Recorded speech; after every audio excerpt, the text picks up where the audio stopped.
Dan akhirnya saya nak minta kepada tuan-tuan dan puan-puan pada masa yang sama juga. Saya melihatnya Ustaz, undi 18 tahun ini, tak mana saya kena pesan sikit. Tuan-tuan, saya tidak bimbang sangat dengan anak Cina ni tuan-tuan. Sebab anak-anak Cina ini, bab politik ni dia sentiasa, orang putih kata aware dan alert.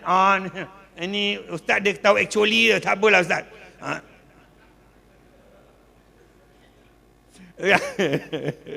Saya nak sebut tuan-tuan apa tu. Kalau tuan-tuan tanya saya, anak Cina 18 tahun dengan anak Melayu 18 tahun, saya cukup bimbang dengan anak Melayu ni. Minta maaf ni. Tuan-tuan, tuan-tuan nak cari umur 18 tahun anak Cina menagih dadah, tersangat sedikit. Tuan-tuan nak cari anak Cina 18 tahun merempit, tak ada. Kalau ada, Cina masuk Melayu dah.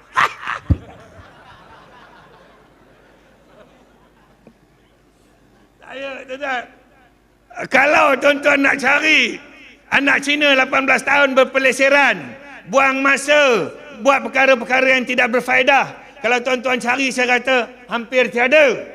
Saya nak bagi tahu, anak Cina belasan tahun, mereka berfikir, bercakap soal nak jadi kaya, soal nak cari duit lebih.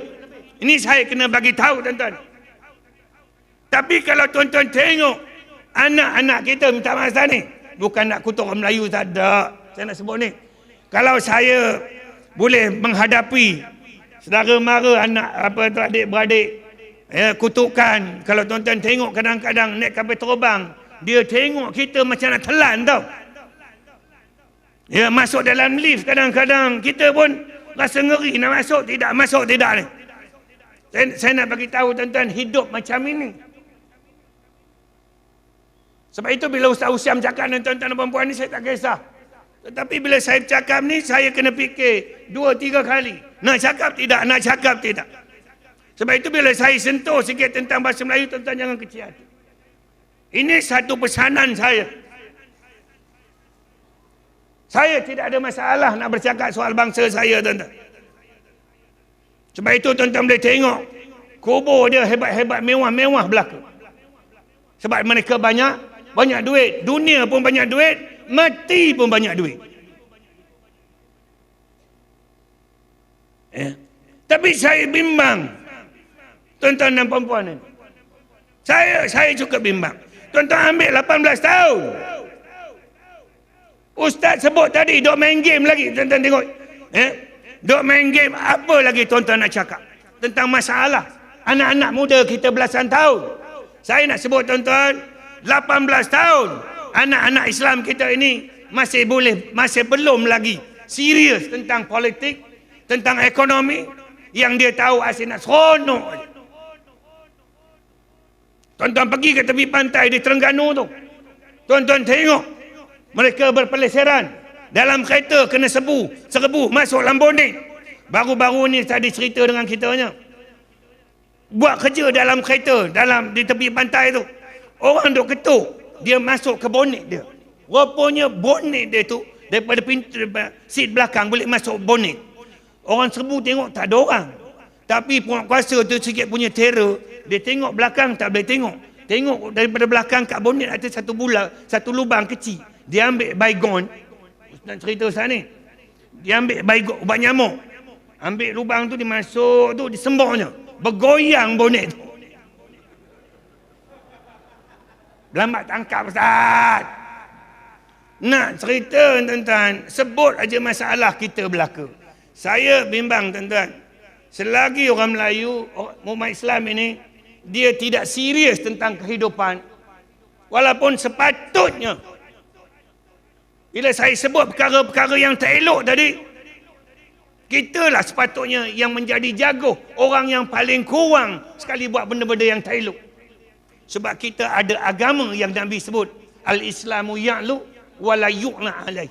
Islam itu hebat, tinggi. Tidak ada benda lain yang boleh mengatasi dia. Makna hebat agama kita. Tetapi bila kita tengok masalah realiti umat Islam hari ini, kita yang paling banyak bermasalah. Sebab itu saya pohon tuan-tuan, kita kena kembali balik tuan-tuan. kembali balik menghayati agama kita ini. Kalau tuan-tuan nak menjana kekuatan, kalau tuan-tuan nak jaga maruah agama bangsa dan negara ini. Kalau tidak tuan-tuan, saya amat bimbang. Ya, walaupun apa tu Ustaz Usyam tu menyeru banyak begitu bersemangatnya, saya bimbang kalau anak muda belasan tahun ini tidak bangkit, ketika mana 18 tahun itu adalah titik tolak untuk dia boleh bertanding dalam pilihan raya, dan juga 18 tahun dia boleh mengundi. Saya mohon tuan-tuan, kita ada satu agama yang cantik, agama yang paling indah, sehingga saya berada bersama tuan-tuan ni. Dan terpaksa berdepan dengan macam-macam cabaran di depan ini. Semata-mata kerana sayangkan kepada agama kita ini. Dan saya mohon tuan-tuan ni, perkara ini tidak boleh berlaku dengan 2-3 orang je nak benda ni.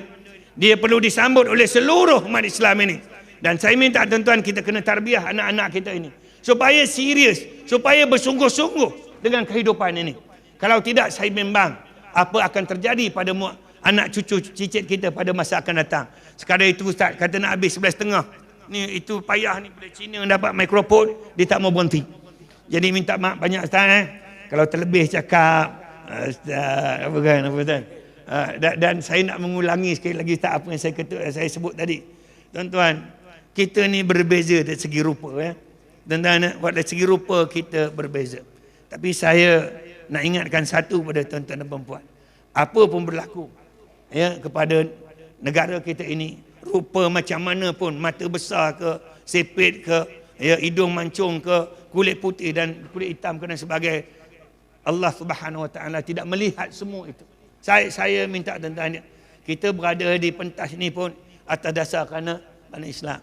Tuan-tuan, jangan lihat rupa kulit kita, bangsa kita dan sebagainya, melainkan kita kena pertahankan agama kita yang mulia ini, insya-Allah. Assalamualaikum warahmatullahi wabarakatuh.